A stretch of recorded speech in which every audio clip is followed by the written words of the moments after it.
धन्यवाद। Shri Kirti Chidambaram. Yes, you have not got the name correct, sir. It's Karti, sir. Karti Chidambaram. Yes, thank you, sir. Right, right. Thank you, sir. Sir, this bill, बोलूं बोलते बताते रहना, कोई दिक्कत नहीं, ठीक करना हमारा काम है. this bill is actually a continuum of yesterday's bill, sir. And you have given adequate time, in fact, very luxurious time for both the bills. This also shows that the government has a very light legislative agenda. Anyway, thank you for the time, sir. Sir, this bill is called the Health Security National Security Cess Bill, sir. This name confounded me. Because, see, sir, say, if you actually look at it in the English dictionary, it actually denotes the chemical selenium. So I was completely confused why selenium is here in this name of the bill. Then I had to ask some of my colleagues. They told me that say is actually a Hindi word which says that it's from health security to national security. So this government is now levying a cess to strengthen health security and national security. Perhaps they were prompted by the failures in Pahalgam and Chandni Chowk that they think that they need to have more resources to prevent these kind of terror strikes. The House has still not been taken into confidence.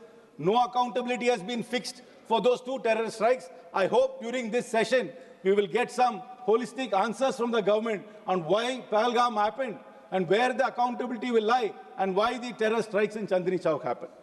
Sir, I have some specific objections to the bill. My colleague, Dr. Vishnu Prasad, has very eloquently talked about the anti-federal nature of cess tax, sir.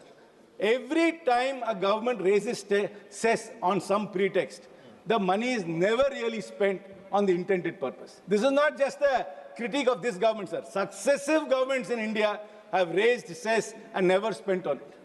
And there are enough reports which say that the money collected as cess, even the education cess, I think one report said that we collected some 4% as education cess, and about 90,000 odd crores has never been deployed.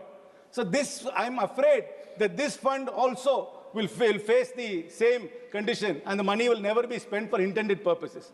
When it comes to intended purposes, the bill doesn't say what the intended purposes are. It basically says health security to national security. It's like motherhood and apple pie. Nobody can object to it. But what are you going to specifically spend it on? That has not been specified at all.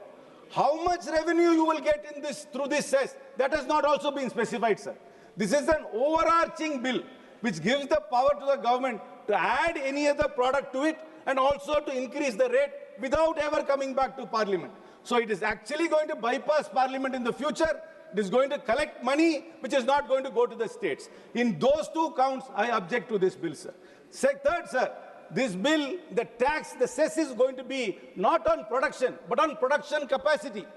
This production capacity is going to open a Pandora's box for the bureaucrats to go and harass these manufacturers. Because one manufacturer will have a certain production capacity, but he will say, my machine is not working. So how do you calculate my production capacity? I have not got my spare parts. Last year there was a flood. Insurance company is not giving me money to repair my production capacity. So this is the most arbitrary way of levying a tax. This is going to create confusion. This is going to create corruption. This is not ease of doing business, sir. This is only helping the bureaucracy, another tool to go and harass. So this bill is anti-federal because it is a cess.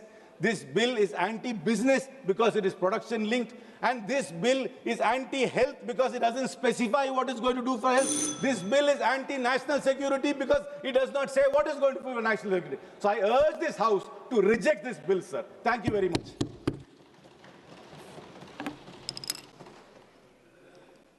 Shri Chandrashekhar ji, माननीय चंद्रशेखर जी।